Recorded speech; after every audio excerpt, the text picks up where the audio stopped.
Good evening, YouTube. Welcome back to this next episode of FPL Family with me, Lee, and this is Sam, and all the pre-season stress, hype, it's all done, Sam. It's done. Game week 1. I was going to say it's in the books, nearly in the books. Very, very important game to come tomorrow night down at Leicester City. So Leicester versus Spurs still to come on Monday night. But listen, great to have the Premier League back now. Oh my God. Great to have the Premier League back. It's been like a Loved proper it. weekend. Loved it. Do you know what I mean? Yeah, even West Ham Aston Villa, which I didn't really have any, I didn't have any FPL interest in that. I just sat and watched it because I was just like, I'm just so pleased. Football's back. And it started off in the best possible way, didn't it? The best possible way.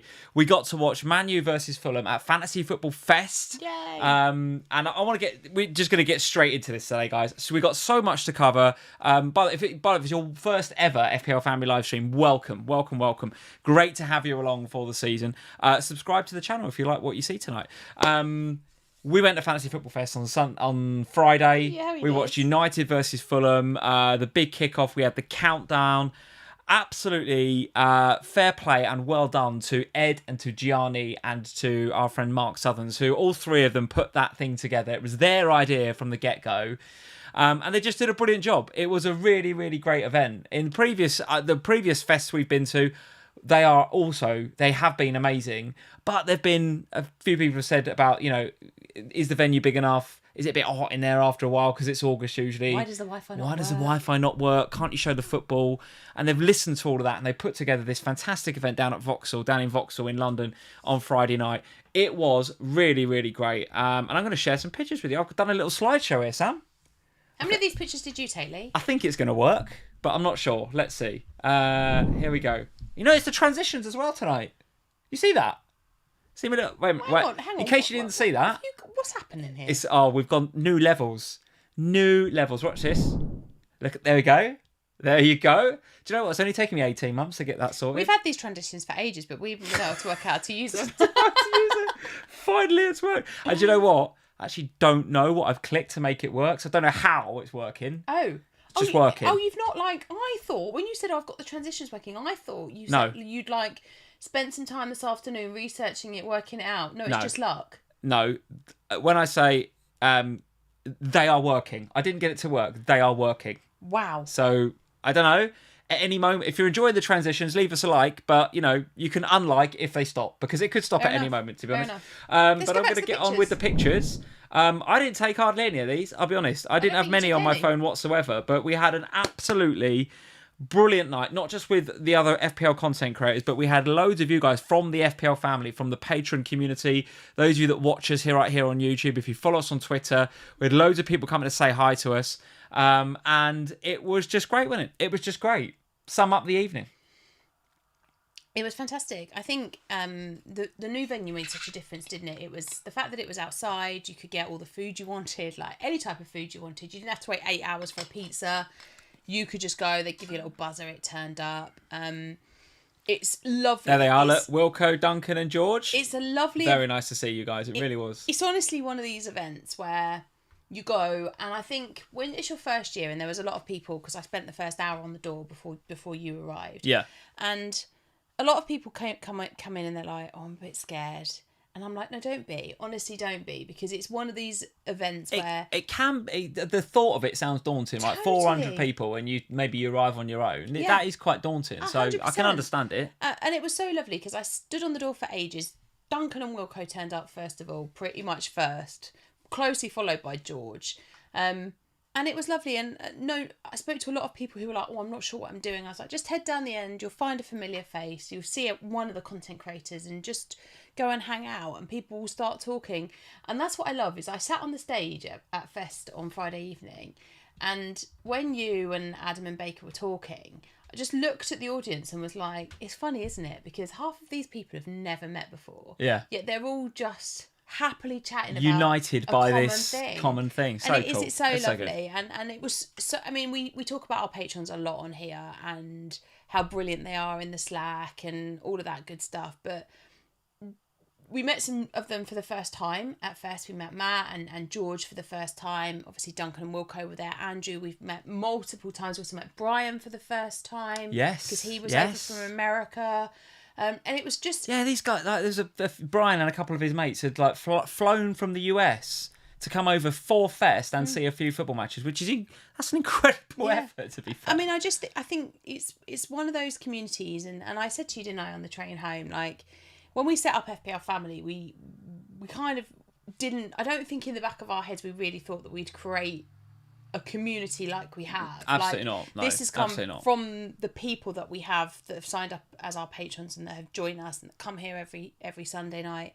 And honestly, I think it means more to us. Andrew as well, there he is. Nice to see Andrew. I think it means more to us in some ways than it does to you guys. Like, they bought you a birthday cake, didn't they? Always sang you happy birthday. Oh, guys, thank you for the cake and stuff. The guys just bought loads of stuff, loads of cake to eat and stuff, didn't they? I bought my favourite cheesecake, and it was so lovely just to hang out with people and just have conversations and to put faces to names and all of that good stuff. And of course to chat FPL, and made even better this year because we could watch the game together and wind up the Man United fans that we had amongst us in Duncan and Andrew, who were living it. I think that's the best thing to say.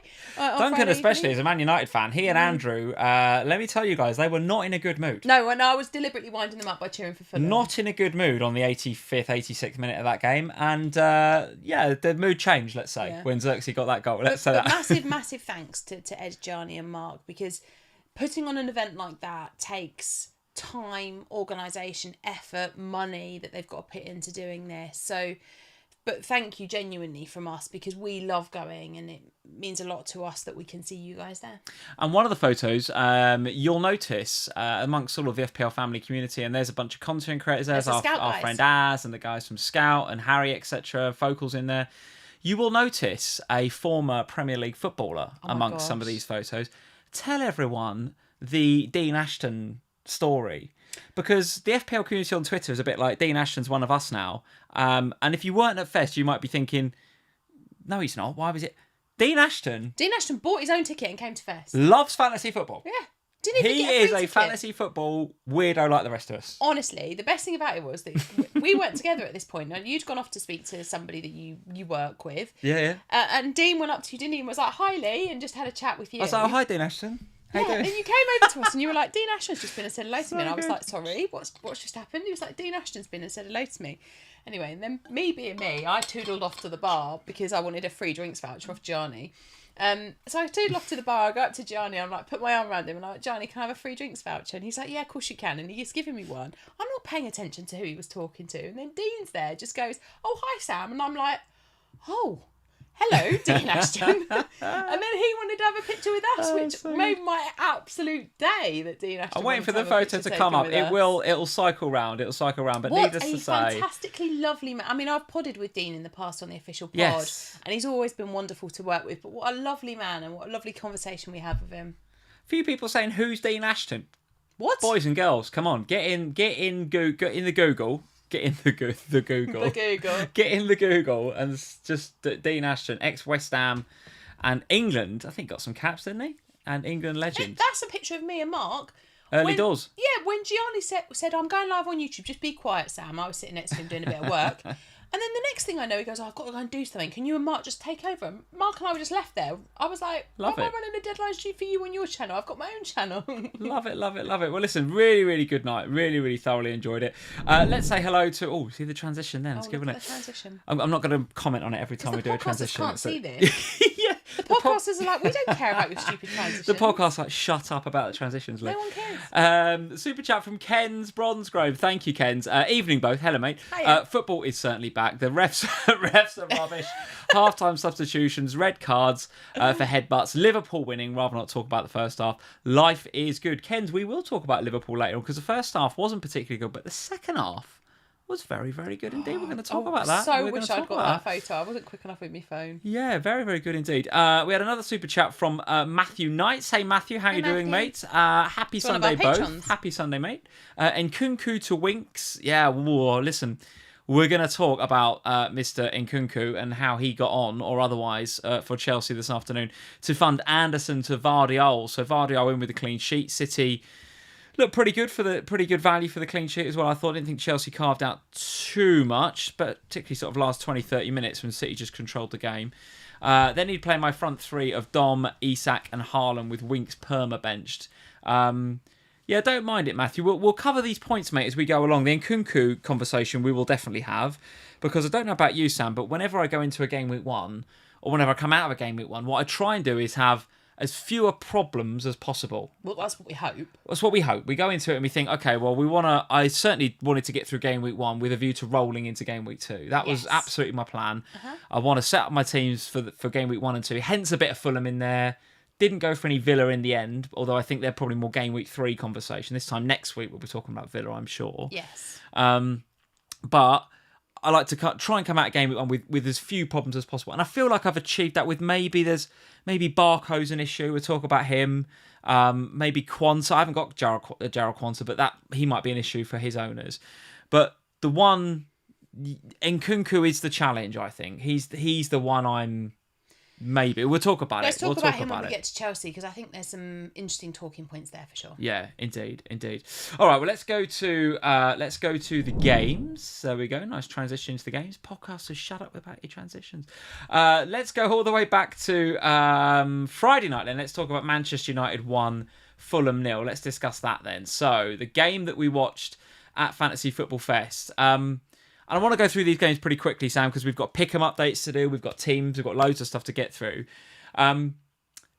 This game, and I said this to Andrew and to Duncan and everyone that we were watching this game with at Fantasy Football Fest on Friday. That goal was so important, that Xerxes goal. It was so important because it would have been a completely different narrative, and the guys were all taking the mickey out of me for talking about narratives. Oh, I bet they were. But the narrative would have been so different, wouldn't it? So different. If United had lost that game or come out with a 0-0, it would have been, here we go, same old United, because it was a very 50-50 game. I thought it could have gone either way, and Fulham definitely created chances. There was one, I remember, Pereira. There was a 2-on-1, and Pereira just needed to slide it through to, I think it was Muniz, I might have been wrong. And Maguire just stuck his foot out and got it in the way. But that's a really, really good chance. So definitely could have gone either way this game. I did feel like United would find a way to win it 1-0, I have to say. Throughout the game, I just thought they'd find a way. And in the end, the new boy Xerxes come up with the goal. Thoughts on the game and thoughts on Manchester United as assets going forward. And let's just, them and Fulham actually, because the Manchester United fixtures... Brighton away and Liverpool up next before Southampton away and Crystal Palace away. So 3 away games for United in the next 4 and 2 home games in the next 5. But against Liverpool and Spurs, they all look like quite difficult fixtures, don't they? Before we talk about Fulham, which definitely requires some conversation, Manchester United on radar or no for you? No. I wasn't impressed by them, to be honest. I think there were a couple of players in there that had good games. So I said to the guys at Fest, I was very close. If Garnacho's name was on the team sheet, I'd have done Garnacho too. I would have brought him in for Nkunku. I was very close to doing that. And it was only when I saw him bench that I was like, oof, I'll wait then. I'll just wait a week or 2 and then I'll think about it when we're starting to see him get the regular starts. I thought Fulham were impressive. Manchester United, I thought good. They were creative but lacking. There were moments where, there was that one right at the death, wasn't there, where Garnacho just popped it wide, and it was just If you had Garnacho in FPL, you're bang unlucky there, because that's just an air shot, isn't it? I mean, he scores that 99 times out of 100. That was people were saying, he racked up 0.8 XG, so get on him because he's racked up a ton of XG in half an hour's football, whatever he played. Well, 90% of that XG was that chance. Yeah. And he fluffed his lines, frankly. Yeah. And that was only because Fulham were pushing forward and they just left themselves exposed at the back end. So I wouldn't say I'm rushing to Garnacho with those fixtures, but he was the one for me that stood out. He was, because he did make a difference when he come on. Yeah, Xerxes as well. I was impressed with him, dropping a little bit deeper, getting involved. I liked it, but Garnacho stood out. Yeah, he did for me too, because I think for the likes of Bruno and Rashford, I'm just not seeing enough to warrant the price points. Rashford, definitely. Even Bruno, though, Lee. I appreciate that Bruno had some chances in that game, but at the price point that he is, I just don't see the value yet. I'm not saying it won't come with Bruno, because he is quality, but right now I'm not seeing it. And with Rashford, I'm baffled why people are buying him, because I just don't think he's worth it. If I was having a Man United player, I'd absolutely go with Garnacho right now. If you were a Bruno owner, would you be panicking and selling though? No. I don't think you would. No, he did rack up some decent XG. I think if you've gone there, you hold. There was one in particular in the first half. There was a chance that came from, I think, a Leno poor kick out, and he took it with the sort of outside of his right foot rather than maybe dinking it with his left or I don't know, slamming it down the side of Leno. And it was a poor finish, but I think he got. I disagree with you to a degree there. I think I'm not in the buy camp of Bruno, but he's certainly a not panic, and he's certainly not a sell. I don't think. No, I'm not. I saying, think you got him. You stick with him. I'm not saying I'd sell Rashford in a heartbeat. I'm not saying I'd sell Bruno. You shouldn't have started with Rashford. Well, no, you shouldn't. But if you have, you sell. But with Bruno, I think you hold for now. But I just don't think he's worth the investment yet. So if I'm just basically saying don't buy him yet. If you really must buy into United, it would be Garnacho that I would be going to. All right. And from a Fulham perspective, I was more impressed by them than I was United. Yeah, and I think up until the goal was conceded, Robinson was on for, I think, at least 2, if not 3 bonus points. At one point he was on for 3, yeah. So that tells me that, if Fulham do keep the clean sheet, and we got to remind ourselves of why we got the likes of Robinson and why we went to Smith Rowe and some of you went to Muniz at the beginning of the season, is that their fixtures do look very, very good indeed, particularly the next 2. Look at that. Leicester and Ipswich up next for them. Then West Ham and Newcastle both at home, with Forest away in game week 6. So it's not until game week 7 with Manchester City that you would say, there's a game that would necessarily trouble them, I'd suggest. So, yeah, the next 5 look brilliant for Fulham. I'm very happy to have Smith Rowe. I know he come off a little bit early, but I think we're sort of expecting that a little bit with the manager's comment saying it'll take him time to get up to full speed and full fitness, and I understand that. Sheet, so he banked the 3. That's absolutely true. But yeah, no problem for Robinson for me. No. Happy to have him, actually. Yeah, me too. And I think, we do have to be a little bit more cautious when we talk about bonus points now, because they aren't adding the shots on target stuff until after the matches that evening. So when we see the bonus points live in the app, as the game is live, they aren't including things like that yet. They're just using the old school metrics. It's later that we add the Opta stats for the goals on target, shots on target, and all that jazz. So it does mean that we've seen some changes from what the app looks like with the bonus points at the end of a game to when they lock in at the end of the night. So yes, I think we have to be mindful of that, and maybe Robinson therefore wouldn't have necessarily got the 3 bonus points, but he was certainly in the conversation until that doing the right things. Went. Doing the right things. Yeah. And I think he's a really great option at 4.5. He what I saw from him on Friday night was exactly what I hoped to see from him on Friday night. Advanced as well. I think United have got pace on the wings, no doubt about it. So he was a little bit more reserved than maybe we've seen him in previous games and seasons. He won't need to be against Leicester and Ipswich. You wouldn't have thought so. No, you wouldn't have thought so. You'd expect to see him maybe even a little bit higher and involved in the play. So yeah, no issue with Robinson. In fact, I'd go as far as to say for the next 5 or so, he's probably the top 1 or 2 defensive picks in that sort of price bracket, 4 or 5. Very, very good indeed. Very good indeed. Harry is in. Hey, Harry, very nice to see you on Friday. He's Lovely to see you, my love. saying, look at these transitions. Go on, he's saying. I know. Go on. See, Harry, compared to you, mate. Is he taking the piss? No. Do you know what it is, Lee? I bet this is what's happened. It's when Harry turns up and says, I had 17,000 people watching my deadline stream. You've gone, oh, hello. That's what I better up my game. It's not that. It's because, he gave me a hug, and that's sort of like... taken some magic. I've taken some of the FPL Harry magic, and I've just turned up tonight and they're magically working. This is not... This can't just have worked. This is Harry's influence on our channel. I love that. There's some wizardry going on, and his name's Harry. Yeah. There's a link there. He is a legend. Let's move on before we get into that metaphor a bit too deep. Streams, by the way, why on earth not? Yeah, he had 17k, didn't he? Yeah, but why on earth are more people? He turned up late to Fest, and I was like, "Why are you late, mate?" And he went 17k on my live stream. I was like, "Oh, okay." I mean, to be fair, I wasn't watching, but had I not been at Fest, I would have been watching. Would have been watching. Let's move on to Saturday, Sunday, Sam. We could talk about all of these games, quite frankly. Shall we? Yeah, but let's do it quickly, because otherwise this is going to be like a 2-hour stream. We can't really talk about all of them, but let's just talk about some. Let's talk about would we call it a captaincy flop? I suppose we have to, really, the captaincy flop. Both you and I went for Isak captain this week. And did. I think as soon as the Schar red card happened, and first of all, that is a red card. It's soft. You can't move your head. You can't move your head towards the player. And Brereton Diaz goes over like a sack of poo, but it is what it is. You move your head towards him, you're asking for trouble, and that's what happens. And so also, if that happens in your direction and you don't do it, if Brereton Diaz stays on his feet, people are maybe saying, well, why didn't he hit the deck to give them an advantage? Yeah. And listen, they need all the help they can get. Southampton needed all the help they could get in that game, because up to that point they were being pretty much outplayed. As it was, as soon as that red card registered, I think all us Isak captainers just sort of took a big, deep breath and went, 10 men now, even that doesn't sound like Newcastle are going to go big now, at least in the way that we thought they might. And so it played out. The Joe Linton goal, he took it well. We did get the assist for that as Isak owners. We take it. Yeah. But a 5 feels like a bit of a... Yeah, it just feels as if we've had a bit the wrong end of the luck stick there, to be honest with you. But what else did you make of... I don't want to talk too much about Southampton, but you make much of Newcastle in this game. What did you think of them? No, I mean, it's very hard to judge Newcastle in this game, playing against a 10-man poor Southampton team, because they're playing against a poor 10-man Southampton team. But I wasn't impressed with Anthony Gordon. Defensively fine, but I don't think anyone's shocked that they kept a clean sheet against Southampton. I think we were all expecting that going into it without a Newcastle defender. I pretty much knew that was going to hurt at some point. Lewis Hall getting the yellow early on, I was like, come on, lad, hold it together, mate. Don't get a red. I mean, I must admit, I was quite pleased with the yellow because that took away a point here. But yeah, I mean, Tino and Liverman, Tino and Hall both with the starts in this one. Obviously, Schar gets sent off. Be interesting to see what they do now without Schar. Where do they go? Does that accelerate Gahey maybe? Does it potentially? Third bid gone in recently, I think. Yeah. Does it mean that that they go in for him? Does it mean?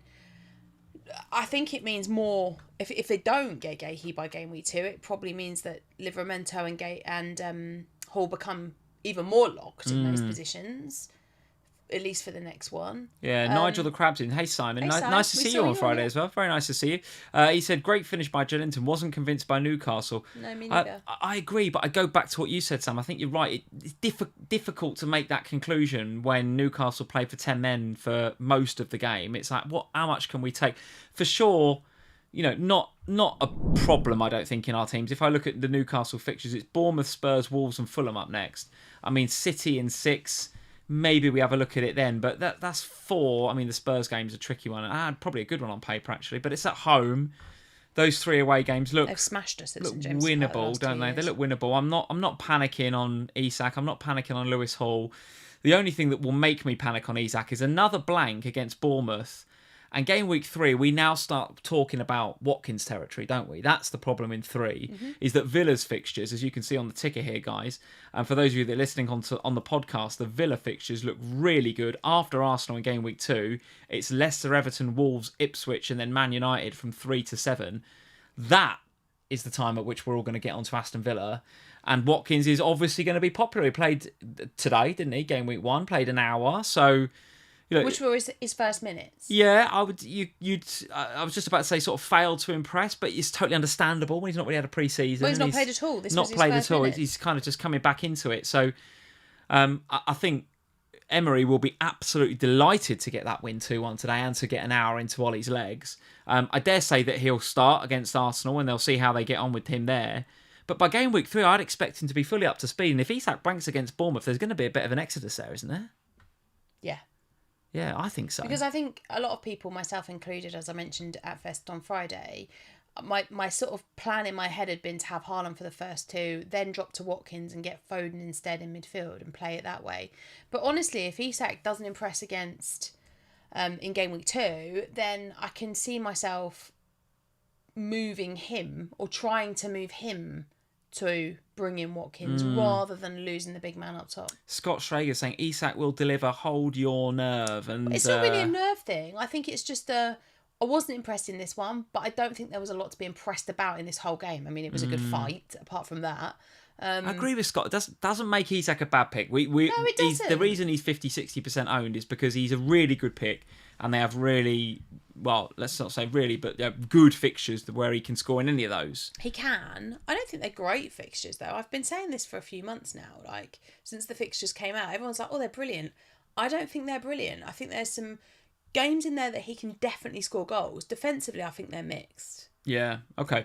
All right. Let's go back to the fixtures. You're just loving the transitions. I don't know if it's a bit too much on the transitions, going back and forth all the time. Keep going backwards and forwards on them. Yeah, we do. Well, I don't.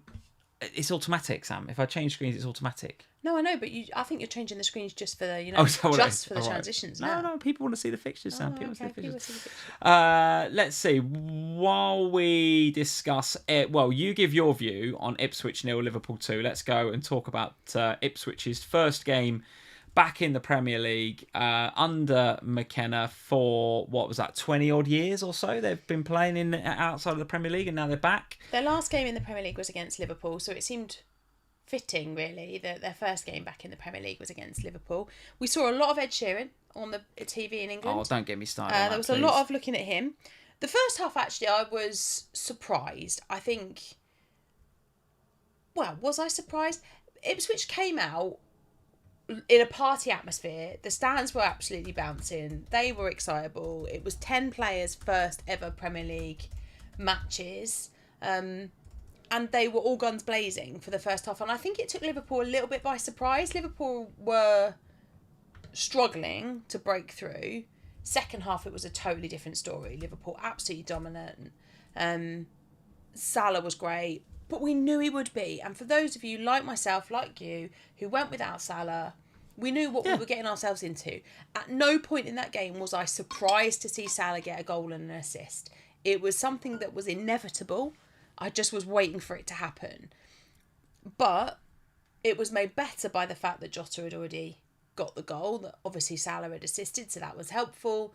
And I think, then obviously it was just a case of what could Arsenal do at 3:00 from Arsenal assets that came in instead of Salah, and that went well. So actually, yes, I was frustrated not to have Salah, but I knew what I was getting myself into. He is one of the best FPL assets ever across the whole game. Yeah. So we are where we are with it. Moving in the attack, that front three I thought were excellent. Salah, Luis Diaz, Jota played really nicely in that second half together. Yeah. I was impressed by them. I was interested by the comments that Slot made about Kwanzaa at the end of the game. Yeah. Because I didn't think he was having a bad game when he took him off. I thought he was doing quite well. Defensively, we were solid. But that as a Liverpool fan with a new manager who we're all still getting to know as a Liverpool fan base, I loved it. Yeah, I bet you did. I loved it because and along with a lot of people, a lot of the FPL community on Twitter were just like, he's one of our best players, Kwanzaa. And I said to you at half time, I said, I think Kwanzaa and probably Gravenberch are two best players first half in what was a difficult first half, and we'll talk about that in a second when I give you my view. But I was like, Kwanzaa, I think he's been really good. And then, so I'm like, I tweeted about, probably an issue for Kwanzaa, probably an injury. And then Slot comes out after the game and says, no, we spotted that tactically we were missing a lot of duels, and that meant that we couldn't control the game and the transitions through defence and midfield. And I was like, no, he had a good game, Kwanzaa did. So I looked it up. Yeah. Won one aerial duel out of 4 in the first half, Kwanzaa, and only won 2 out of 4 ground duels. And to be fair, how much was the improvement? So I'm sitting there and I'm just like, oh, okay, this guy knows what he's talking about. So yeah, I feel for you. If you've got Kwanzaa, I think that's an issue now. I think it's an issue. And I did, I don't want to be that guy, but a few weeks ago when the Kwanzaa hype was getting, I was saying, yeah, okay. Did you say that he was a generational talent, or is it just Az that uses we'll talk about that in a minute. We're going to talk about that. Don't dig out Az. We love Az. Stop it. I know, but I have to dig him out of this. He's going to get dug out a lot when we get to Brighton. Stop it. What I did say about Jarrell Kwanzaa was that, looked good in pre-season. Yes, talented young fullback. But just know that at any moment, and I didn't think it'd be halfway through a game, but just at any moment, Konate can come in. And that's exactly what happened. Slot spotted it, and he was like, we needed to control the aerial duels. And Konate, say what you want about his ball-playing ability, he can win a duel, that lad, because he's an absolute brick wall. And I think that's the thing, isn't it? I think we were expecting, you and I both, that Kwanzaa might miss a game here or there. We didn't expect him to get hauled at half-time. And now that does cause issues, because if you've bought him because Liverpool's fixtures are really nice and therefore you'd want to play him. But if there's now the chance of these 1-point games where he's going to be moved on at half time if things aren't working and he tactically wants to change, that is a problem. And as Harry quite rightly points out, he took the words out of my mouth there. Game week 2, who did Liverpool play? Brentford at home, who love aerial duels. That's what they do. And we saw that today in the game. So it's absolutely something to keep an eye on. It's the sort of game where if I was Slot, I'd be looking at the first and second half and be going, I need to start Konate against a team that loves an aerial duel in Brentford game week 2. Yeah. We missed a couple of super chats, Sam, before we move on. So let's got to scroll back a little bit because I did miss them ages ago. Sorry, guys. Malachi Fox, thank you for the super chat. Definitely, Sam, 100% definitely triple captain in HAALAND versus Ipswich next week. Well, we'll talk about Mr. HAALAND a bit later on, and I'll come to Ipswich's performance 100%. In just a sec. And a super chat from George. Thank you, George. The legend, George Day, that we met on Friday. It was a pleasure finally meeting you both and the other patrons, joining the FPL family. The best thing I've ever done. Love you both. Thank you, mate. Love George, you too. We loved meeting you. Love you, mate. It was really, really great to see you. Really great to see you. And I know that you had, as a lot of people do, there's a bit of anxiety going to Fest. A lot of people feel that, if I'm turning up on my own, how's it going to be? But just, Wilco and Cy and Duncan and George, it was just a brilliant great little table, wasn't it? It was. And everyone just getting on. And really, thank you for really my good. present, George. It's taken pride of place. It's here, George. Yeah, it's here. On the windowsill, look, pride of place.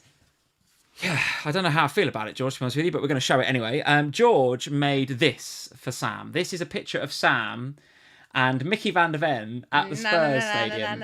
And George, I now have a bone to pick with you because Sam and I and the kids went to do the Formula One under the Spurs Stadium earlier today. For those of you that don't know, you can walk around the top of the Spurs Stadium, but you can also do the Formula One simulator, the drive thing, under the stadium. So we went to do that, and on the way out, we walked back through the Spurs shop, and what happens? You buy the new Spurs home kit, which isn't cost an arm and a leg, by the way. What? Because I had to buy 3. But George, because of your influence, because of what you did on Friday, this has now happened. Would you like to show everybody the back of your shirt?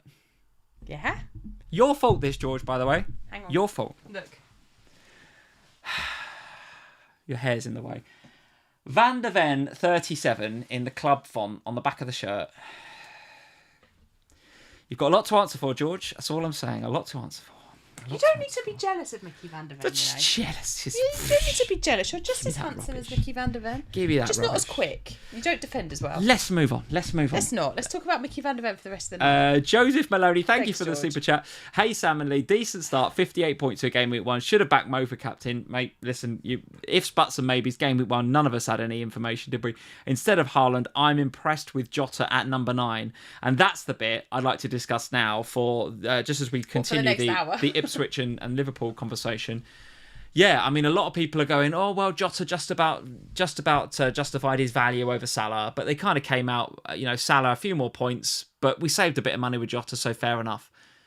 We were a gnat's gonad away from a brace, yeah. And everybody going, the narrative again, the whole conversation this week on every bloody podcast would have been, oh, you can save 5 million by going to Jota from Salah. If he just nets that header. If he gets that header, and it's from a Trent cross, by the way. So I was already banking those points. Trent to Jota. Lee was on the floor. I literally had in my head. I honestly, because it was 0-0 at the time. I couldn't get my phone out quick enough. He was hilarious. He just got up, was ranting, and then collapsed on the floor with his head in his hands, and I couldn't get my phone quick enough to take a picture. But if he nets that, then not only is Trent on a double-digit haul, and everyone's like, we should all have Trent. Yeah. And how are you getting from Quansah to Trent? But equally, if Jota gets a brace, everyone's then talking about, can you save 5 million by going Salah to Jota? So we are, I'm not going to go on about it. You know my feelings on Jota. I think he was fantastic. First half, I wouldn't say fantastic. Second half, fantastic. When we had more control of the game, dropping deep to get involved, got the energy to then get on the end of stuff like that header. The guy is just a complete maniac when it comes to pressing. And he and Diaz and Salah, particularly in that second half, didn't give Ipswich a moment's notice. And Leif Davis did an all right job against Mo in the first half when he went man for man with him. But as soon as Salah started getting a bit more aggressive, as soon as we started having control of the ball, give him nightmares. Give him nightmares. And anyone that still thinks that Salah's going to be wide, forget it. He's going to be and is a really good FPL asset. So you get what you pay for. But I don't think anybody was saying Salah's going to be wide and that's going to make him a terrible FPL asset. Some were.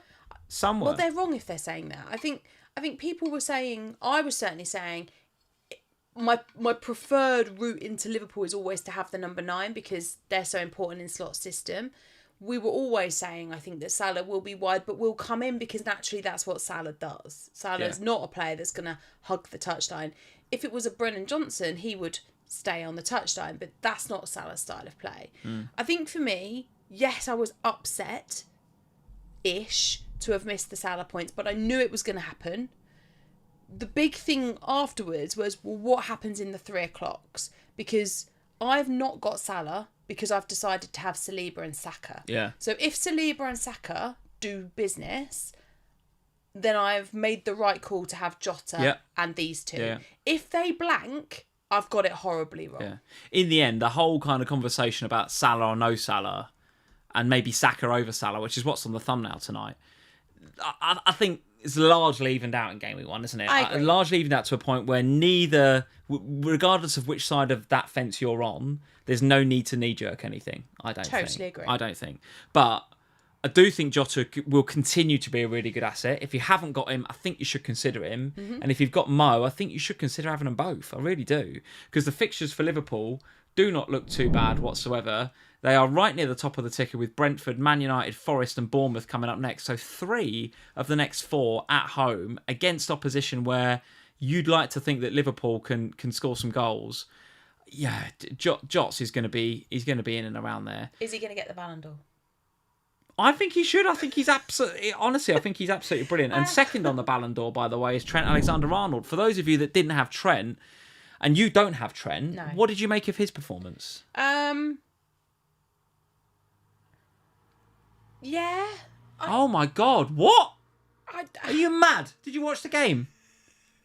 What do you mean? Yeah. No, I watched the game. We sat next to you. I watched the game. Oh my God! So much disrespect on Trent. You're like a casual England fan, aren't you? Oh, should definitely play Trippier ahead of him. I mean, I don't think I've ever said that. God, my God, he ran the show, picking passes. The first goal, the Jota goal, it's made by Alexander-Arnold's through ball to Salah. Sure. Key pass, thank you very much. He should have had an assist for the Jota missed header. Sure. Absolutely ran the show, Trent. Brilliant. It's the budget, isn't it? And it goes back to that whole conversation again. He's worth 7. He's a bonus point magnet. Didn't even do anything in the game, got 3 bonus. No, he didn't. He got 2. Oh, wait, 2 bonus. Who got the 3 then? Salah, didn't he? In the end. I don't know. I have to look at this. I think Salah got the 3 in the end for his shots. Oh, yes, he did. Okay, fair enough. Well, Trent he got 2, should have had 3. He's definitely, in my mind, and yes, I'm biased. Tell me in the comments I'm biased. You're biased. He is worth 7 million. I didn't say he wasn't worth 7 million. Okay. But what I'm saying is that you have to look at the budget across your whole team. This is why I'm not sold on having Trent. I was hoping that Kwanzaa was going to be an option, because at that point you've then got a cheaper route in. Because I have got a very expensive back 3 at the moment, one of which I only want to keep for game week 1 and 2, and then I'm looking to move on for somebody else. Now, in an ideal world, I'd move to a Liverpool defender, but I can't really get him to Trent, because at that point I also think I'm probably going to want to get to Watkins. So okay. I think it's all of that business, and it might be that for people to get from Isak to Watkins, that there's going to have to be some sacrifices, and I wonder whether Trent to Vardiol might actually be a sacrifice people will make. We've got to move on, Sam. I'd love to talk about Ipswich, but can't be bothered, and we've got no time whatsoever. Arsenal 2, Wolves 0. Tell me about this game. Havertz popped up with what was a very nice header. Saka then does what Saka does.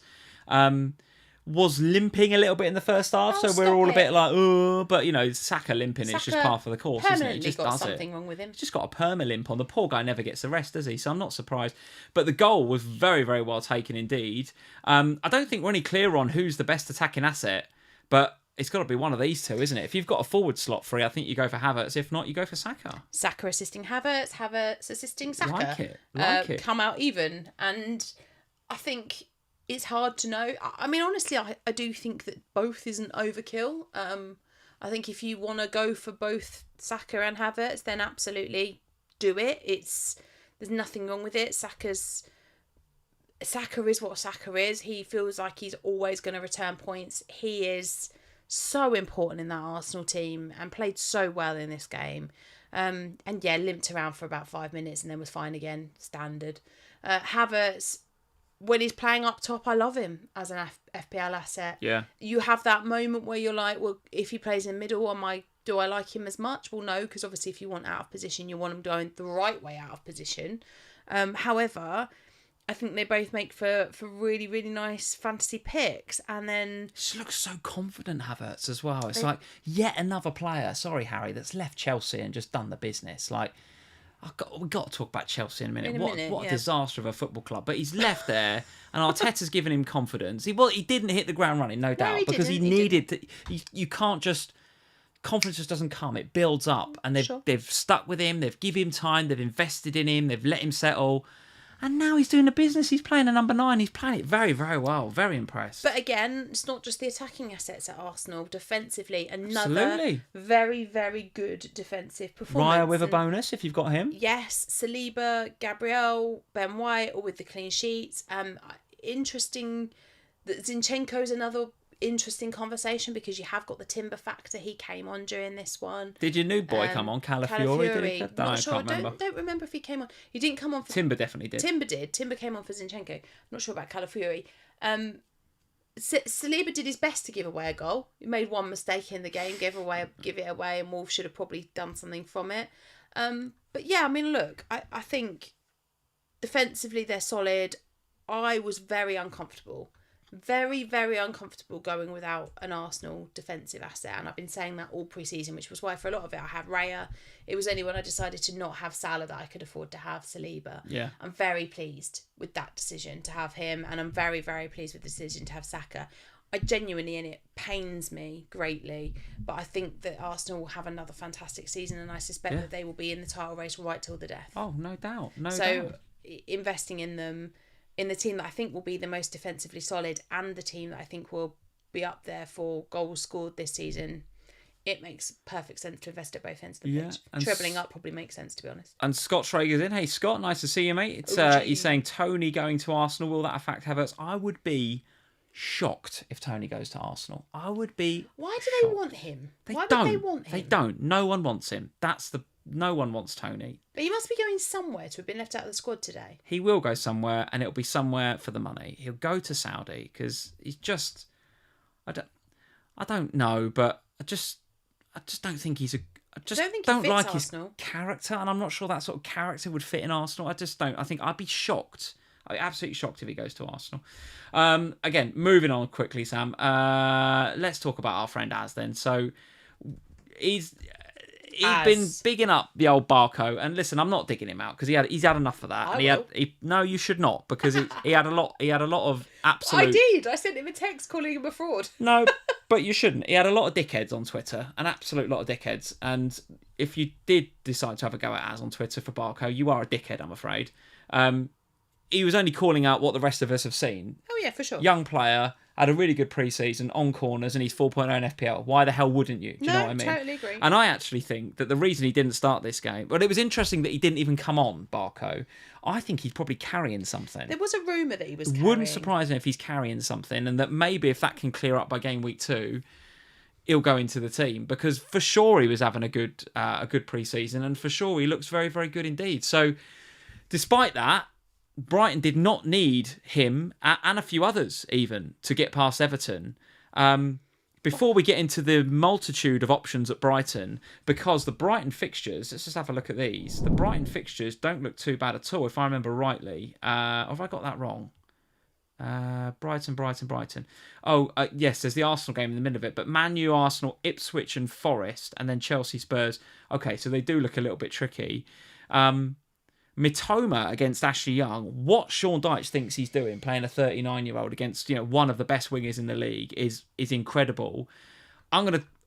We need to lay into Everton in a minute because they were shocking. But Brighton, loads of good options suddenly. Or with those fixtures, it kind of put you off. No, I mean, look, the Barco thing is what it is. I'm only playing with Az, as he well knows. It was definitely jestful conversations. However, I think we're just going to have to wait and see what that situation is about. If he doesn't start in game week 2, then I think it's potentially a bit of a problem that we've got to deal with. But I'm not dealing with it ahead of game week 2. No. Last thing you want to do is spend a transfer on your 4.0, isn't it? Yeah, just leave him there. Even if there's a risk he goes to 3.9? I'm just going to leave him there. I just think there's bigger fish to fry than worrying about Barco. I think when it comes to the rest of the Brighton team, though, because they actually scored 4 times or one was ruled out, but they scored. They put the one ball at the death, yeah. in the back of the net 4 times, which João Pedro was involved in nothing, not a single one. He had a good game though. He's played all right, didn't he? Yes. But you'd want him involved, wouldn't you? Want him involved. If there's going to be 4 goals from Brighton, Minter went off with I think it was a head injury, wasn't it? I think it went down as a concussion sub, so yes, I think so. I would expect him to be okay. Don't knee-jerk him out because of this. I would expect... But it depends, because concussions, if it's concussion, can mean that he misses out on the games, next right? week. Yeah. Because there's rules, obviously, on that. So just one to keep an eye on. As you said, Matoma was excellent. Adringa, I thought, also had a good game as well. There were some really good performances in that Brighton team, and it would be very easy to sit here and wax lyrical about Brighton. But Everton was so bad. It was poor, wasn't it? And I sat here and got absolute pelters all pre-season for slagging off Pickford, for slagging off Mykolenko. Mykolenko's popular pick. Saying that they weren't worth popular pick. That I didn't think there'd be clean sheets. That I didn't think they were in a good place. And the thing that changed it for me, and I absolutely, you have been saying that, but I remember the Everton correspondent on Planet FPL pre-season was not confident. No. Not confident. He was just like, I can't understand why people are picking Mykolenko. We're going to be terrible. And a few of you have said it in the chat. You know, Onana, massive miss. I mean, there's massive gaps at the back, and the Ashley Young red card did not help. I understand that, but without Branthwaite, without Onana, they look really, really out of sorts. I didn't get the Everton love. I still don't understand it. I think if you've gone for an Everton asset, you kind of have to stick for game week 2, because you need to understand whether this was this Brighton being really good? Was this Everton being really bad? How much was it affected by Ashley Young sending off? Who the hell's going to play there now Ashley Young is sent off? And you know what? Branthwaite's going to leave. And in the match of the day post-match that I saw last night, they're talking to Sean Dyche, and he's whinging about refs, and he's whinging about Calvert-Lewin, and it should have been a foul. And Calvert, that's not a foul. That's not a penalty, mate. Not a penalty. Come on, it's not. No, it's not. And he's just using that opportunity to have a whinge at refs. And I'm like, Sean Dyche, come on, mate. And maybe there's a deflection thing here. Well, of course. There's a bit of deflection going on. But I just thought, to come out of that and just, you know, just whinge about refs, it was poor. It was really, really poor. Picking on Everton then, if that's the right phrase, maybe that's the way to go, because next up for Everton, it ain't getting any easier. They got to go to you lot. They're coming to Spurs in Spurs' first home game of the season. So if you're a Solanke owner, if you're a Son owner, if you're a Maddison or a Porro owner, Van de Ven, maybe even if you're a Van de Ven owner, get on it. Because you're going to want a bit of that. And going back to our Aston Villa narrative about Ollie Watkins and all that from game week 3, well, he's going to be coming up against Everton at Villa Park in game week 4. So there's even more strength to the get on Aston Villa in game week 3. But if you've got a Spurs asset, listen, we've not even seen Spurs kick a ball in the Premier League yet until tomorrow. But I'm telling you, if Everton play like that, you will murder them. Well, yeah. I mean, look, I honestly have not seen a performance. I don't want to sit here and really neg on Everton, but I haven't. I do. I know you do. I haven't watched as bad a performance as that was by a club for a very long time. Honestly, Brighton looked peak. I mean, they looked like a team of Messis. They were so good, but it was because partly, I think, Everton was so bad. They weren't good, Sam. Let's go back to the results. Let's do one more game before we do a quick sleeper PickEm update. So let's discuss the Manchester City game. So Chelsea 0, Man City 2. We've just watched it a few hours ago here in the UK. HAALAND on the score sheet nice and early. There was a nice stat that Sky Sports rolled out about halfway through the second half, where they said between HAALAND scoring and the next touch that they showed on TV of him having the ball, which was on like the 55th minute or something, he'd only had one touch. So he scored, had one touch of the ball, and then his next touch of the ball was in like the 55th minute or something. But here we are talking about Haaland getting 2 bonus points and a goal. He doesn't even need to be involved, does he? He doesn't need to be involved. No. He's just, that's what he does. Now, 91 goals in 100 Premier League matches? Yeah, it's mad, isn't it? It's mad. I have to say, before I go, I'm not going to go too hard on Chelsea, because I actually think in the first half, it weren't that bad from Chelsea. I didn't think it was terrible. And maybe that's just because my expectations were City are going to murder this lot. But there was a couple of players that stood out for me, not from an FPL perspective, but I thought Romeo Lavia was really good. Yeah. Really, really good. And I thought Cucurella was good first half as well. Now, I'm not about to say invest in the Chelsea defence. Absolutely not. But I thought them two were really good. And I thought Nkunku was all right as well, you know. I didn't think he was amazing, but I was kind of surprised to see him come off before 60 minutes for you. Yeah, because Jackson was woeful in the 9. Yeah. And I didn't really understand why he didn't take Jackson off, pushing Nkunku into the 9 and make that change that way. Because Jackson was terrible. The man can't see an offside when he's looking directly at the line. There was one in the first half, wasn't there? And it's like, how can you be offside there, mate? You can't be offside. You've got the whole view of the whole pitch. You cannot be offside there. That's just laziness. But he doesn't look like if you look at that replay, he's looking back at the ball like that. Yeah. Rather than looking. Well, I don't know, but good strikers look along the line. They know where they are. But good strikers play in teams that are consistent with their players that are around them. Well, and there's a relationship. And when you've got 48 absolutely. members of the squad, you can't have a relationship. And then you've got players like Sterling and his agents kicking off in the beginning, just before the game kicks off. Yes.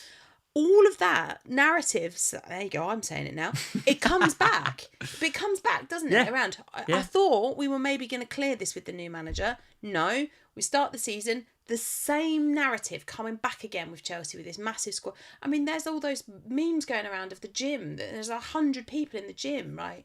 What is happening? You can't have... Like, as bad as Jackson was, I also kind of go, well, yes, you should be able to see where the defender is, but am I surprised that you're looking at the ball? Because you don't know where your teammates are, because you don't know who's going to be playing the connection's not there, They're right? Not there. Anybody that plays FIFA Ultimate Team will know that chemistry is a big deal. Yeah. It's a big deal. And when you've got that many players, particularly new ones, and Romeo Lavia, he had a really good game, but that's the first time he's kicked a ball for Chelsea. I know he's been there a year, but he's injured, wasn't he? Yeah. So it's great to see him back, because I think he's a very talented young player, and we nearly signed him, actually, before Chelsea nicked him from us. Standard. And I liked him. I thought he was very, very good. I thought he set the tempo really nicely. He's not for FPL, but I think he was really good. And then he bought him off, and I'm like, okay, maybe he's not fully match fit, etc. All the rest of it. And then a couple of minutes later, then he brings in Nkunku off, and I'm just like, for 1 point, do you know what you're doing, mate? And then there was a few players coming on, and the Chelsea players warming up coming on. I'm like, I don't even know who that is. No. Like Neto come on, I'm like, is that Neto? Yes, that's Neto. Apart from that, I'm like... Look weird seeing Neto in a Chelsea shirt. It did look a bit weird. He's bulked up a bit, Neto. He put on a bit of terry. Been down the gym, hasn't he? With all the other 40 of them down the gym. Well, they're all in the gym.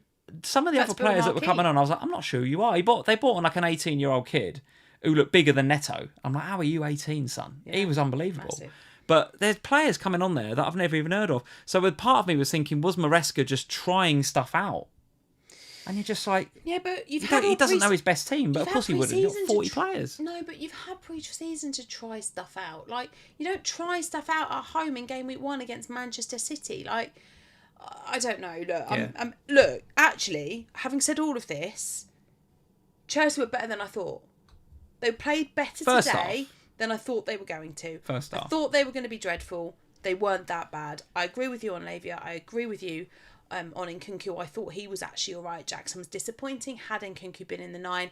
And this is what's putting me off about Nkunku. I do not want to make a transfer ahead of game week 2. No. So Nkunku, I actually, because I want to play Robinson, Nkunku's likely to end up on my bench this week anyway. Oh, yeah, it could happen, couldn't it? Yeah, well, I think he will, because I want to play Robinson. So I'm sort of fine with that. But I'm looking at him going, well, if that's where you're going to play on the left wing, I don't want to own you. Because I wanted you because you were playing in the 9. He's put Palmer wide right. And Palmer was ineffective. Palmer needs to be in the middle. I know he needs to get up to speed, match fit, everything else, but you don't put your best player wide right, do you? No. And maybe it's because he hasn't spent enough time with Palmer in pre-season, but, I mean, I'm not being funny, but we all know, everyone's been watching Palmer, and we watched Palmer against England. It was what we thought, as in people were told where to play, and they did play there. It was more rigid as a system. Palmer didn't have the freedom of the pitch in the way that he did under Poch. Okay. But yeah, I thought Chelsea were better than I thought. But not investable. You're not going there. No, I don't. I think if you haven't got a Chelsea player, you just don't yet. Yeah, I agree. If you've got one, I think you probably have to stick for the next week or so. I agree. And City, for their part, thoughts on them? Yeah, I mean, look, they were playing with half half their players still missing. Rodri was obviously out. He had Grealish and Foden on the bench, and he brought Foden on because he lost Savinho, to injury. I don't think he would have wanted Foden on for that long. No, I don't think he did either. I think he probably was hoping not to play Foden at all. Maybe bring him on for 20 minutes. But as it happened, he needed him for the second half. Defensively, their goal did lead a bit of a charm life. There were a couple of opportunities that Chelsea had. Yeah. If Jackson had stayed on side, and there were a couple of moments where they sort of got in each other's way. But actually, I thought, as it went, I'm looking at it thinking, I'm glad I've got Vardiol. He wasn't quite as attacking as last season. However, I still maintain, and I said this on the Q&A, and I was talking to the guys at Fest about it, I still maintain that this is partly because they don't have their best players yet, City. So when everyone's back and you're playing the system that you know and you trust, I wonder if we might see a change up in the way that the attack shapes, and maybe we see Vardiol get further forward. We'll only know that game week 2, game week 3 when we start getting these players. He was flirting with bonus, wasn't he? Vardiol, from what I understand. He was in and around it, and I don't think he got any in the end, but he was definitely there. He was in for one for most of the game. The player actually that impressed me the most in this one was KDB. Thought he had a good game. Yeah. He was involved. There was some touches of magic in there. I was quite impressed by KDB actually. I thought Kovacic probably had a better game than him, I'll be honest. I know he got the goal, but I thought he ran the show really. Yeah, maybe. I just thought KDB's creativity was back, and I like that. Yeah, and as I saw on Twitter, I think it was James again from Planet FPL tweeted, just as I saw it just as we were coming in here, he said there was one player on that pitch that was that remained from the Chelsea team that won the Champions League a couple of years ago. Do you know who that player that was on the pitch? So Chelsea got obviously a lot of new players. Who was the one player on the pitch that was in that Chelsea Champions League winning side? Kovacic. Oh. Nice stat. Nice bit of pub trivia there from James. I like that. Sam, before we move on, we've got a couple of games just to discuss.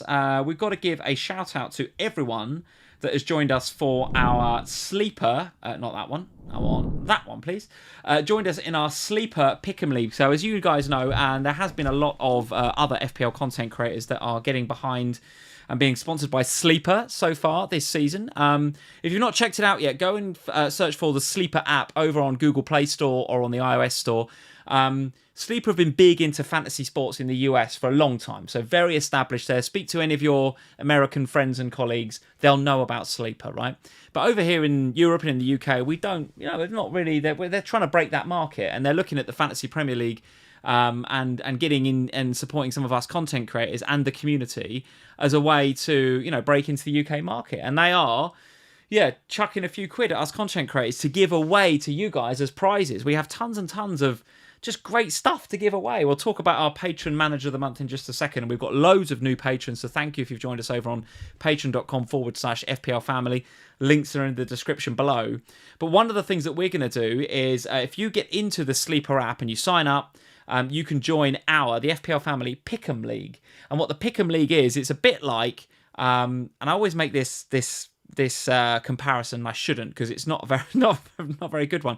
It's a bit like the football pools, right? You have to pick. Oh, you go again. You have to be like, if any of you old enough to remember the football pools, you choose of all the games in the Premier League over the game week, you have to see who's going to win, right? It's more like Soccer 6. I don't know why you don't. It's a bit like it's much better. Like, Super 6, much more like Super 6. People will know that. You have to see. Yeah, it's football pools. It's Super 6. So you basically just go in there and you say who's going to win, Liverpool or Ipswich or a draw, and you just select which one. Yeah. It takes like 30 seconds. Yeah, it's all completely free to play. There's no betting or crypto or any of that crap. It's just you get in the Sleeper app, who's going to win the game or who's going to draw, and the more you get right, the more chance you've got of being our winner that week. And the winners will get a £75 kit bag voucher. So if you haven't got your shirt for your football team so far this season, unlike Sam who has with Van der Ven on the back, I still haven't. This is last season's away shirt. I would have bought you one today, by the way, Well, we went to the Spurs shop, so I'm glad you didn't. I know, but I could have got you Mickey Van der Ven. Absolutely not. I found that very Absolutely attractive. not. No. I've thrown you now, haven't I? No, you've thrown me. But get into the Sleeper app and do your PickEm score selections for the game week. And if you are the top winning, if you get the most points in a game week, we will announce you guys, or whoever you are, as the winner of that particular game week, and you get a £75 kit bag voucher. Every single week we're giving these away, every game week, and it's super easy to play. So get over to Sleeper the Sleeper app, download it and get into our PickEm League. And the link to the PickEm League is in the description below. But it's not just that though, Lee. Go on. Because if you win the Sleeper League overall, the Sleeper Pick'em League... Do you know what? This is true. Because you keep forgetting to tell about this. Go on. So yes, you get a £75 kickback voucher every week. There's one up if for you are grabs. the winner of that match, that game week. But over the course of the 38 weeks of the season, if you win our Pick'em League overall, you are the highest point scoring manager of the season. Over the course of the 38 weeks. You will win 2 hospitality tickets to a Premier League team of your choice. Game of your choice. For the 25-26 season. There it is. So for next season. Yes. Because obviously... we have to wait for game week 38 to be played out. Yeah, if you're the winner of the whole season, we can't then invite you to a game that season. You'll get to a game the next season. So we will have a conversation with you. You'll be able to tell us which team you support, which game you'd like to go to. We'll do our best to get your preferred game. Obviously, sometimes it's quite hard. But we will get you hospitality tickets to a game of your choice. We'll get your top 3 and we'll try and get them in the best we can. Yes. But yes, so and that will be very exciting. good question from Ken's Bronzegrove in the chat. So if I look at currently right now, and obviously we've got Spurs and Leicester still to go, but currently in the FPL Family Pick'em League for game week 1, we have a lot of people on 8. A lot of people on 8. So Ken's is in the chat saying, what happens if people are tied? We will draw it at random, Ken's. Draw. We will draw it at random. Now, what I was hoping was we would do that draw and we'd announce winners on a Sunday night. And we will if there's no Monday night game. If there's no Monday night game, we will.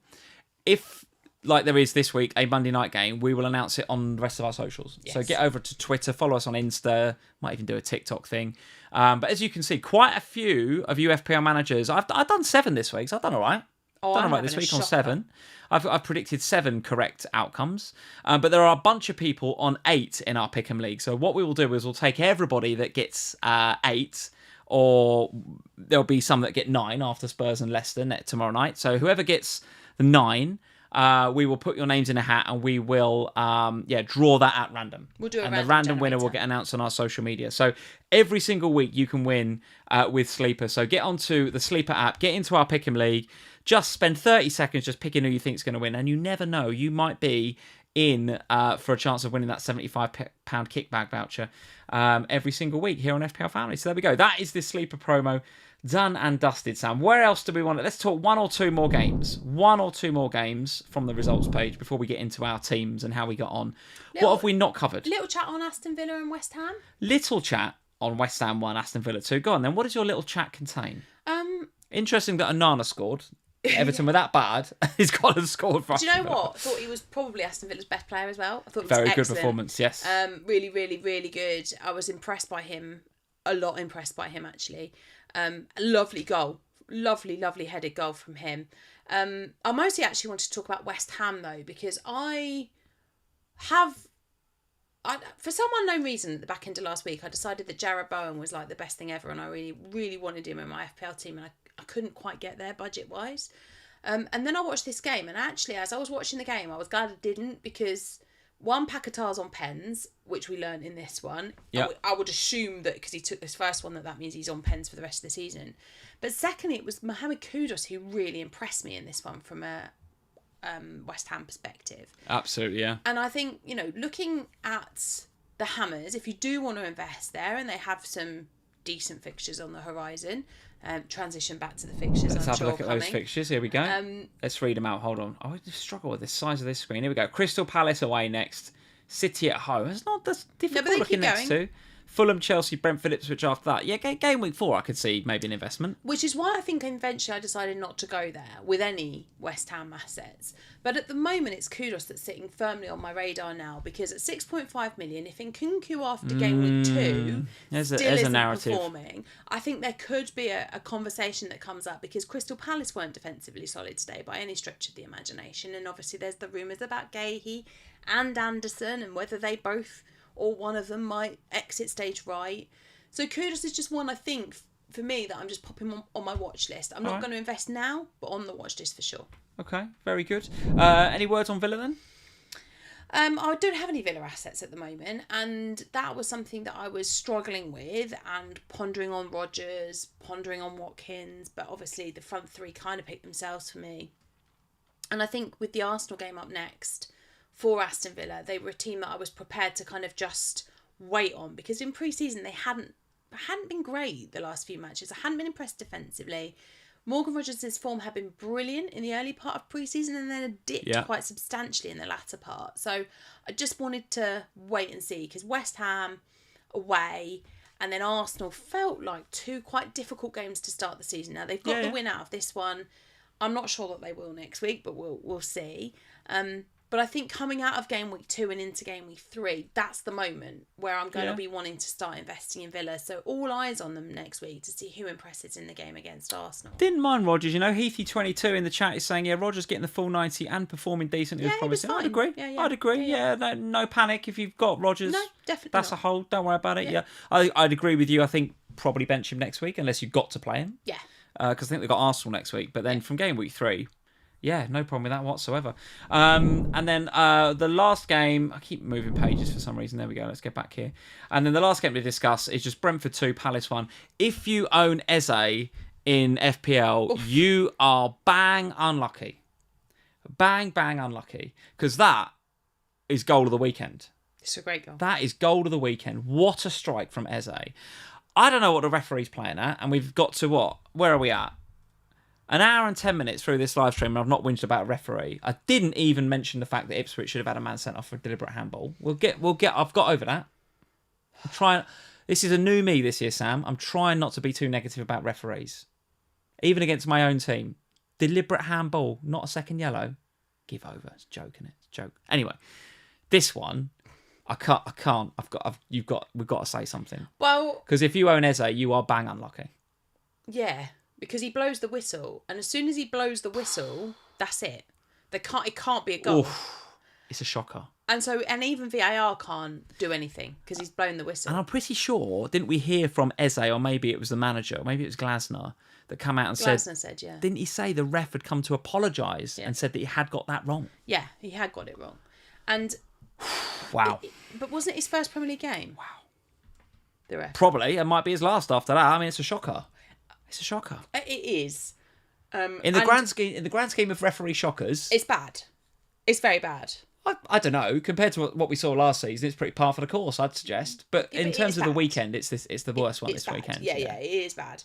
And hopefully that's the worst that happens. I don't want it to be worse. Oliver, no FPL. Yeah, the ref was a noob. Yeah, I thought he was. But I think he's just had a moment. He's just blown the whistle, and then he's realised what he's done. But the trouble is, as soon as you've blown the whistle, nothing can be done. Because they can't fix it because the game's done. So Eze owners, if you've got Eze, you're unlucky. Will he still be will he still be a Palace owner? Palace player next week? Don't know. Don't know. And this is why I haven't gone with Eze. With Savinho out now as well. Yeah. So now they've lost Bob and Savinho. So now they're in even more trouble because they needed Savinho for Bob being out. Now it's even worse. Yeah. We'll see. From a defensive perspective, I've got Henderson as my goalie. I wasn't loving it on Friday night when I nearly changed it on Friday. But then the thing is, I nearly changed it for Flecken. So actually, Flecken did outscore him, though. Flecken got a couple of save points, didn't he? But as we said at Fest, and we've said on other podcasts, show me a ref. Show me a ref that you like this season. That's difficult.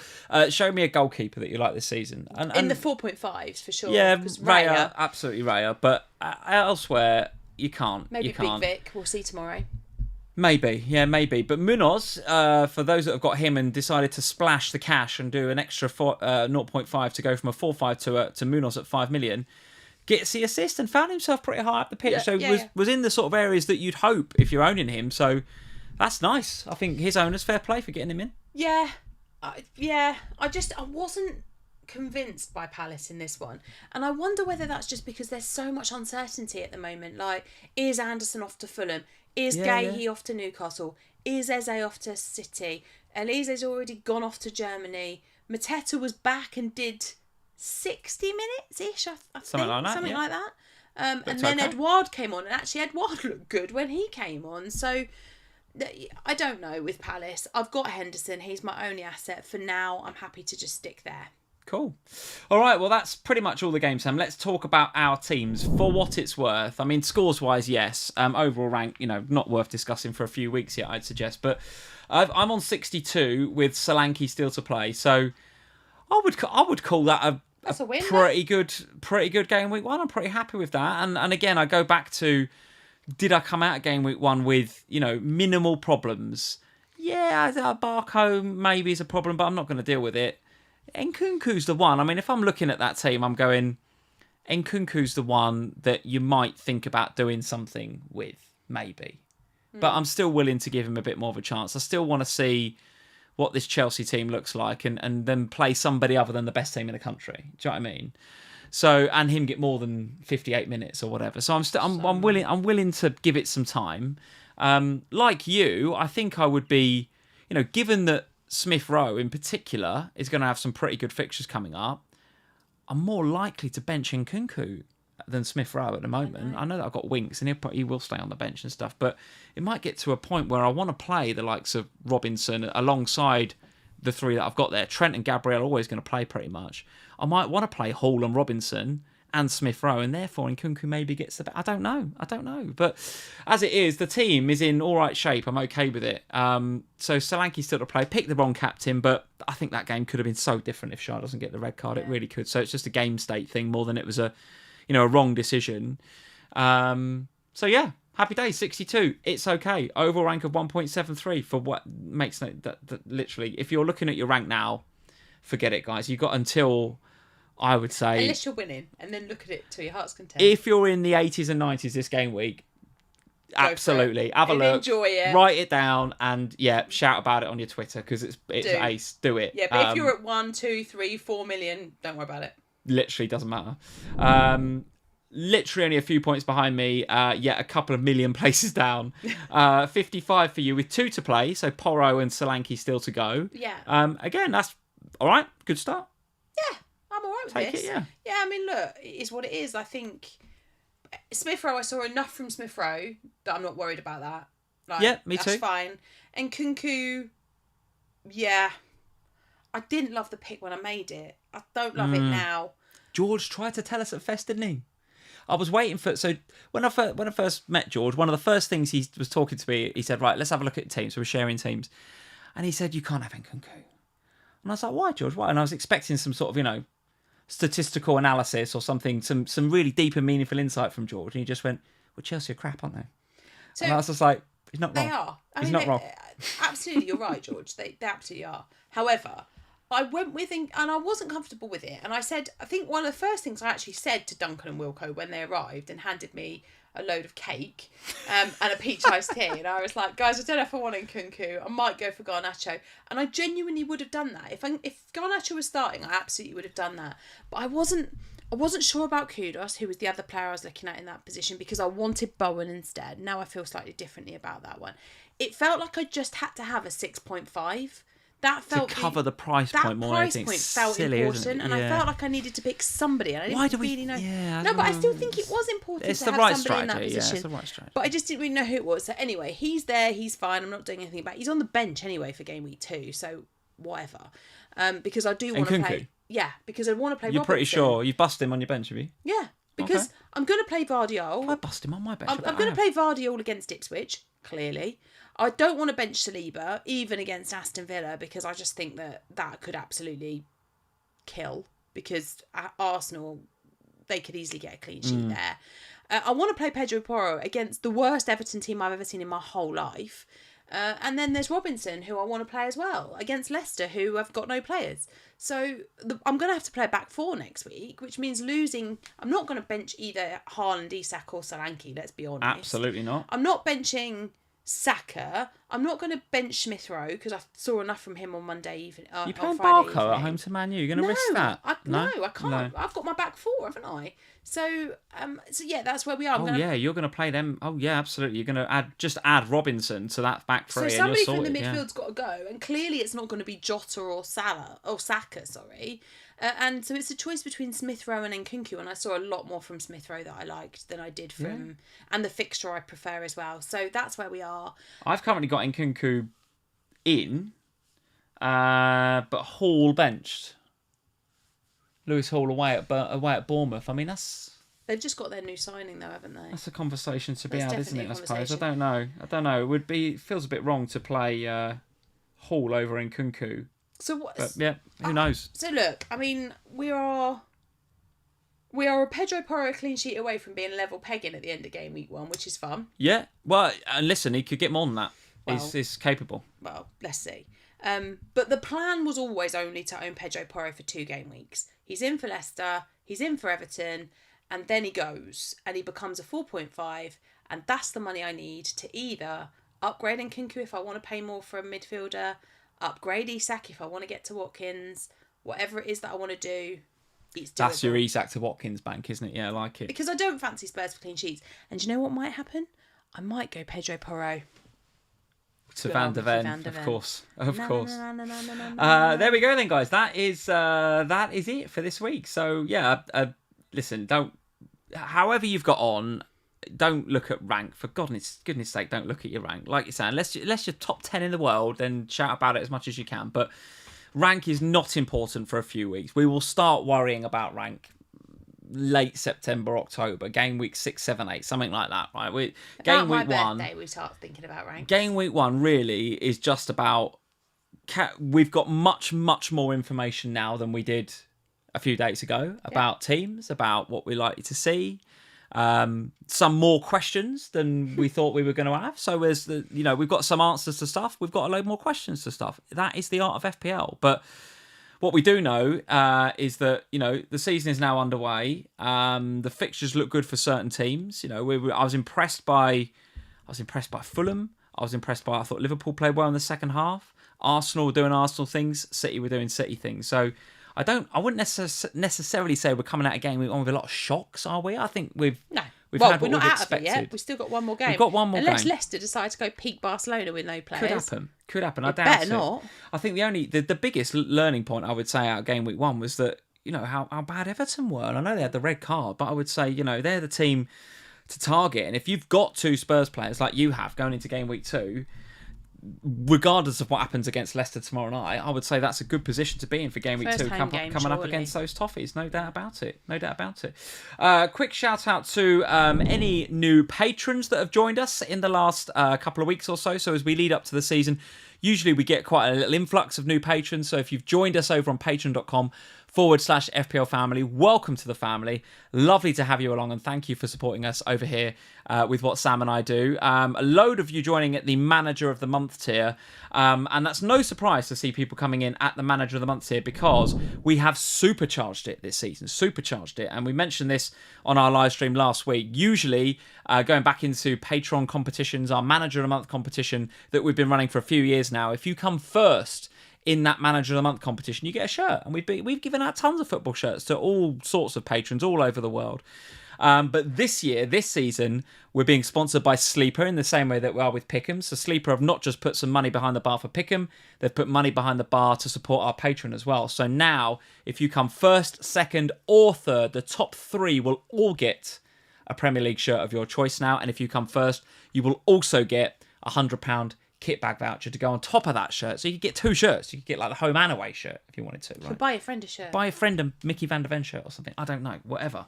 But listen, that is supercharged and it's still the same, right? So if you're an existing patron, nothing's changed. You've just got more chances to win stuff. And if you haven't checked us out over on patreon.com/FPLFamily, the links are in the description below. That is a great tier to get started at. $5 a month or the equivalent in your local currency to join us for our monthly Manager of the Month competition. And you've got a pretty good chance of being in that top 3 and winning yourself a Premier League shirt of your choice and even £100 worth of kit bag vouchers if you come first. So patreon.com/FPLFamily is where you will find all of that good stuff. Sam, what is coming up this week? Well, Lee, I would like to sit here and say it's going to be a bit of a quieter week this week now the season's underway. That'd be ridiculous. Of course it's not. Of course it is not. Yeah, so last week we did a lot of content. I did the Premier League launch event. That was good fun, wasn't it? That was great fun. In fact, we didn't talk about that at all, did we? Yeah. No. Met Jermaine Defoe, had a wonderful conversation with him about the 9-1. Then obviously, it was just great. It was a great event.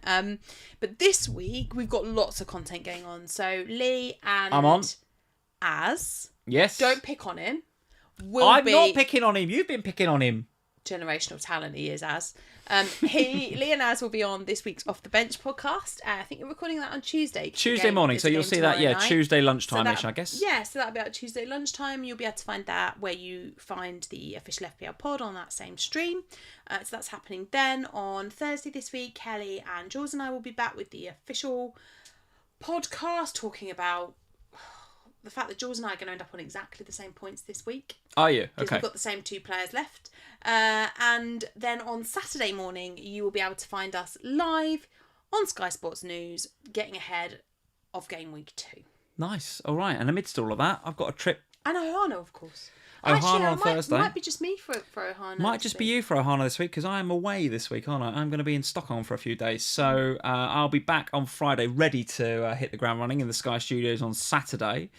But yes, lots going on, guys. Lots going on, as you'd expect here in FPL Family. Always busy times, particularly as we get going into this new season. So yes, thank you for joining us. That's the first proper kind of live stream done, where we've been talking results, and we will do this every single Sunday, right? So whenever we can, children permitting, all that sort of good stuff. Nine Sundays out of 10, we will be right here discussing all of the weekend's FPL actions. So if you're new to the channel and it's your first FPL Family live stream, and I've seen a few comments to say, never knew this channel existed. Is that Sam from the official pod? Didn't know she had her own channel. I'm over here and I've subscribed. It's lovely to see you and your husband does. So there's loads of people finding us through all these other things that we do. So if you're new to the channel, leave us a like before you go. Hit subscribe. Well done in Game Week 1 so far. If you've got a Solanke, you've got a Porro, you've got a Madison, you've got... Who else? You've got Son coming up. So Van de Ven. Loads he's the second most bought shirt at Spurs. Is he really? Okay. Yeah. The guy said to me today, I said, who's the most popular shirt? Where's half today? Because you bought one and Evie got one as well. Yeah, well, she got a match her mummy.